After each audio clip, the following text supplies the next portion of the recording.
Hola, Padre Federico aquí otra vez. Qué día tan bonito tenemos aquí en Texas, en Melissa, Texas. El sol brilla, y está un poco caliente, pero está bien. Quiero compartir algo con ustedes especial. En julio cumplí 90 años. 90 años. Y también hago podcast. Y un amigo mío y yo íbamos a hacer un podcast un sábado. Y mi hija, una de mis hijas, decidió darme una fiesta. Yo no sabía lo que me iba a hacer, pero ella dijo que dame por favor su teléfono. Y yo estoy perdido sin mi teléfono. Pero yo le pregunté por qué. Ella me dijo que nada más que me dé su teléfono. Muy bien, se lo di. Bueno, allá en el podcast, en la biblioteca en McKinney, Texas, no llegó mi compañero. Y yo sabía que no haría algo así, sin mandarme un texto, pero no tuve mi teléfono. Bueno, entonces decidí volver a la casa después de esperar 30 minutos y estaba un poco inquieto, porque si hubiera tenido mi teléfono, habría sabido. Pero yo volví a la casa pensando, ¿por qué le había dado a mi hija mi teléfono? Llegué, yo le dije que había esperado allá 30 minutos en la biblioteca y nadie me había llamado. Oh, es que no había tenido mi teléfono. Ella me dijo que, yo le dije, dame mi teléfono. Y ella me dijo que, bueno, se lo voy a dar, pero favor de no mirar su Facebook. Yo le dije, muy bien, no lo voy a hacer. Bueno, es que como a las 4 de la tarde vino uno de mis yernos y yo creía que, bueno, probablemente vamos a ir a un restaurante especial, algo así. Pero me llevaron a la iglesia católica de St. Michael Arcángel en McKinney, Texas. Y cuando yo entré, había cientos de personas. Gente de otras iglesias que había tenido. Había enseñado 37 años y una muchacha manejó de Oklahoma City para estar en mi fiesta. Y una cosa tan bonita. Cuando yo estaba casado, mi señora y yo cuidábamos a los hispanos que habían venido a trabajar aquí. La gran mayoría de la gente, muchachos solteros, y por eso mi señora y yo como las adoptamos. Y uno de estos vino de Río Verde, San Luis Potosí, tan lejos, para estar conmigo, con mi cumpleaños. Bueno, esto fue el sábado. Me quedé allí de las 4 de la tarde a las 10 de la noche, con gente abrazándome, sacando fotos. Me trajeron 2 tacos y ni pude salir, ni pude sentarme. No comí nada y volví a la casa y me dormí porque estaba cansado. Pero el domingo, el próximo día, yo celebraba la misa allá en Bonham, Texas, y vino el muchacho. Y yo le dije que durante la misa, al final de la misa, yo le dije, párate por favor. Y él se paró. Y yo le dije, este es mi hijo de México. Y mi hija estaba allá en la misa. Y ella me dijo que él comenzó a llorar. Tan íntimos nosotros, mi señora y yo, con estos hispanos que habían venido. Muy bien, bastante de esto. Ahora voy a volver un poco y a ponerlos al día. Bueno, para empezar, en el capítulo 11 conocimos a un señor que se llamaba Abraham. Y Dios lo llamó a él. Él vivía en un lugar que se llamaba Ur de los chaldeos, porque la gente allá era chaldeo y se llamaban chaldeos. El pueblo se escribe U-R y está cerca de un río allá en Mesopotamia, como 200 o 300 millas al este de Canaán o de Jerusalén. Y Dios lo llamó a él y a sus parientes a salir de Ur, de los chaldeos. Y se fueron, no hubieran podido ir directamente al este, pero había tribus salvajes allá. Por eso fueron al norte, a un lugar que se llamaba Arán. Y pasaron un tiempo allí. Y después se fueron a la ciudad de Arán y no al este, a Canaán. Pasaron un tiempo allá y luego se fueron al sur, a Canaán, a Egipto, y pasaron un tiempo allá. Después, en el capítulo 12, regresaron a Canaán del sur de Egipto. En capítulos 13 y 14, conocieron a un señor, un sacerdote que se llamaba Melquisedec. Melquisedec era como un sacerdote que iba a representar a Jesús que iba a venir en el futuro. Bueno, ya estamos llegando a capítulo 15. En capítulo 15, el Ser Supremo es Señor. Cuando se usa Señor, Jehová o Yahvé, estamos leyendo de un autor que vivía en Jerusalén. Hay otro autor que vive en el norte, que hemos pasado un poco de esto, y él usaba el nombre Dios para el Ser Supremo. Los dos dicen historias, les gustan decir cuentos. Y este vamos a leer en este capítulo 15, que vamos a usar Señor. Y este es como dije, casi todo debe de ser del sur. Pero hay algunas cosas raras que pasan. Han escogido este autor ha escogido de otros lugares unas cositas. Por ejemplo, en versículo 2, Abraham conoce a Dios. Y vamos a leer de esto. Pero en capítulo 7, Dios tiene que presentarse. No lo conoce. En versículo 6, Abraham tiene fe. Pero en versículo 8, le falta la fe. En versículo 5, es de noche cuando están contando las estrellas. Pero en capítulo 12, a la puesta del sol, se están brincando. A veces no está en un orden. Esto significa que usaba un cuento, pero agarraba otras cosas para meterlos. Bueno, ahora comencemos con capítulo 15. Y va así.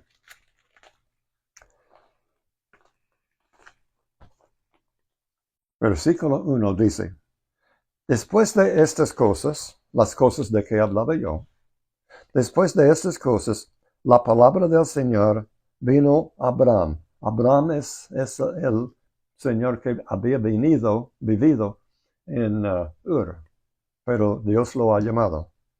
Después de estas cosas, la palabra del Señor vino a Abraham en visión. Cuando leemos esto, significa que es un profeta. Ellos reciben en visiones cosas que van a ocurrir. Esta visión diciendo: no temas. Cuando es un profeta y comienza a oír voces, sabe que Dios tiene algo quizás difícil para él. Y Dios dice: no temas. Sí, porque la misma cosa que dijo el ángel Gabriel a María cuando anunciaba que ella iba a ser la madre del Hijo de Dios. No temas, Abraham, yo soy su escudo, lo voy a proteger. Yo soy su escudo. El escudo para ti. Tu recompensa será grande. Recompensa, pero nunca dice nada de lo que es la recompensa. Pero es que de una manera u otra, Abraham sabrá o sabe lo que va a hacer el recompensa. Porque dice esto, versículo 2. Abraham dijo, oh Señor Dios, ahora está hablando con Dios, llamándole Señor Dios, sabe quién es. Pero más tarde Jesús tendrá que presentarse de nuevo. Abraham dijo, oh Señor Dios, ¿qué me darás? ¿Qué me darás? Puesto que yo estoy, ¿qué me darás? Puesto que yo estoy sin hijos y el heredero de mi casa es Eliezer, el Damasco. Alguien nació en su casa, pero no es su hijo. Y el único, él está pensando, ¿qué me va a dar? Dios no ha dicho nada de darme cualquier cosa. Versículo 3 dice, dijo además Abraham, he aquí, no me has dado descendencia, y uno nacido de mi casa es mi heredero. Alguien nació en mi casa, pero no es mi hijo. ¿Cómo vamos a cómo voy yo a tener hijos? Versículo 4 dice, pero he aquí que la palabra del Señor vino a él diciendo, tu heredero no será este. Bueno, ¿quién va a ser? Es el único que tiene. Sino, aquí tenemos, uno que saldrá de tus entrañas, de por dentro de ti. Él será el heredero. No va a ser ese muchacho que nació en su casa. Va a ser su propio hijo. Y ya es viejo, tiene bastantes años. Y cuando finalmente tiene hijo, va a tener 100 años. Como 70 años sin hijo. Pero para Dios todo es posible. Versículo 5 dice, lo llevó fuera y le dijo, ahora, mira al cielo y cuenta las estrellas. No se pueden contar las estrellas. El cielo está lleno de estrellas. Si te es posible contarlas. Posible contarlas. Es imposible. Y así tendrás hijos de esta cantidad. Y le dijo, así será tu descendencia. Tiene que estar pensando, ¿qué está pasando por aquí? Ni tengo una hija y voy a tener hijas, descendencia igual a las estrellas en el cielo. Pero, dice capítulo 6, Abraham creyó. Creyó. Tiene fe, ¿no? Creyó en el Señor. Cuando tenemos Señor, significa que el autor es del sur de Jerusalén. Y él se le reconoció por justicia. Se lo reconoció por justicia. Significa que está muy cerca de Dios, con su espíritu. Versículo 17 dice, y le dijo, yo soy el Señor. Está presentándose de nuevo, pero allá en capítulo 2 ya sabía que era el Señor. Y él le dijo que yo soy el Señor que te saqué de Ur, de su pueblo, de los caldeos, porque caldeos vivían allá, era la gente, para darte esta tierra para que la poseas. La poseas. Vas a tener esta tierra, pero la gente viviendo allá. ¿Qué va a pasar? Versículo 8 dice, y él le dijo, oh Señor Dios, ¿cómo puedo saber que la poseeré. Ya tiene dudas. ¿Cómo puedo saber? Pero recuerda antes, había dicho que en versículo 6, Abraham creyó en el Señor y él se le reconoció por justicia. No tiene dudas en 6, pero en 8 tiene dudas. Es como está el autor agarrando una frase aquí y otra frase allá. Porque hay contradicciones. Versículo 9 dice, él le respondió, tráeme una novilla de 3 años, una cabra de 3 años, un carnero de 3 años y una tórtola y un pichón. ¿Qué va a hacer con todos estos animales? Él le trajo todos estos y los partió, caray, los mató, los partió por la mitad, la mitad en un lado, la mitad en otro lado, por la mitad, y puso cada mitad enfrente de la otra, mas no partió las aves, partió los animales, una parte aquí, otro aquí, y va a hacer un pacto con esto. Es su manera, era la manera de hacer pactos en los tiempos antiguos en el este. Versículo 11 dice, y las aves de rapiña descendían sobre los animales sacrificados, pero Abraham las ayuntaba. Sal de aquí. Versículo 12, y sucedió que a la puesta del sol, recuerda, antes habían contado las estrellas. Tiene que ser de noche para contar estrellas. Y ya ni ha puesto el sol. Versículo 12 de nuevo. Y sucedió que a la puesta del sol, un profundo sueño cayó sobre Abraham. Y he aquí que el terror de una gran oscuridad cayó sobre él. Sí, yo también tendría miedo mirando animales cortados por la mitad. Versículos 13 dice, Dios dijo a Abraham, ten por cierto, sin duda, ten por cierto que tus descendientes serán extranjeros en una tierra que no es suya, donde serán, a mí no me gusta esto, esclavizados y oprimidos. ¿Cuánto? 400 años. Van a tener el terreno de otros, pero primero, por 400 años, van a ser esclavos. Versículo 14. Mas yo también juzgaré a la nación a la cual servirán, y después saldrán de allí con grandes riquezas. Van a ser esclavos, pero después de 400 años, o 4 generaciones, o en otras palabras, una generación es 100 años. Mas yo también juzgaré a la nación a la cual servirán, y después saldrán de allí con grandes riquezas. Tú irás a tus padres en paz y serás sepultado en buena vejez. Va a vivir por mucho. Versículo 16.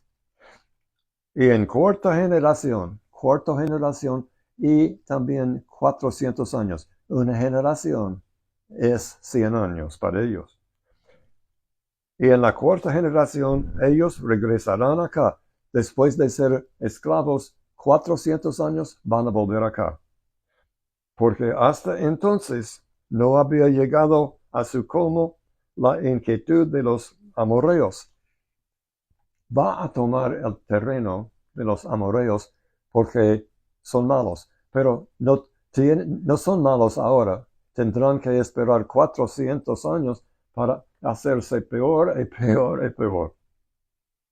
Versículo 17 dice, y aconteció que cuando el sol se había puesto, finalmente el sol se había puesto, hubo densas tinieblas, y aquí apareció un horno humeante y una antorcha de fuego. Esto representa Dios. La antorcha. Sí, después en Éxodo, Dios va a sacar los esclavos de Egipto y ellos van a seguir una antorcha de fuego que pasó entre las mitades de los animales. Otra razón que Abraham debe estar un poco inquieto, porque un pacto con Dios, en estos días pensaban que cortando las dos mitades de los animales, si ellos no cumplen con su parte, algo les va a cortar también a ellos. Por eso estaba bien serio cuando decide hacer un pacto con Dios. Versículo 18 dice, en aquel día el Señor hizo un pacto con Abraham, diciendo a tu descendencia, y ha dado esta tierra. En este pacto, dos cosas. Dios va a darle heredero de su propia persona, de su propia esposa, su primogénito, su heredero. Segundo, va a darle tierra. Aquí está dándole la segunda parte. Ya ha dado la primera parte, pero ya la segunda parte es la tierra. Y dice, en aquel tiempo, el Señor hizo un pacto con Abraham diciendo, a tu descendencia he dado esta tierra. Está dándole a la tierra, pero hay mucha gente viviendo allá. Desde el río de Egipto, fuera hasta Egipto, hasta el río grande, el río Eufrates. El río Eufrates está donde está Ur de los chaldeos, de donde había venido, pero va a ser mucho terreno. Sí, obedecen. Versículo 19 son las personas que ya viven allá. Los ceneos, los ceniceos, los cadmoneos, los eteos, los fereceos, los refaitas, los amoreos, los cananeos, los gergeseos y los jebuseos. Va a sacar de allí toda esta gente, porque ha prometido Abraham y a su descendencia esta tierra. Ahora, en capítulo 16, vamos a saber de dónde va a venir este hijo. Y no va a ser como pensamos al principio, porque ellos no quieren esperar y deciden hacer de su propia manera y causa bastantes problemas. Bueno, en la semana que viene haremos el capítulo 16. ¿Puede compartir esto con cualquier persona? ¿Puede usarlo? Sí, los católicos no tienen estudios de la Biblia. Pueden usar este método, puede usar estas cosas que estoy haciendo yo para comenzar un estudio de la Biblia. Y lo necesitamos estudiar. Muchas gracias por haber venido, por haber escuchado y mirado. Y en 8 días nos vemos. Dios los cuide.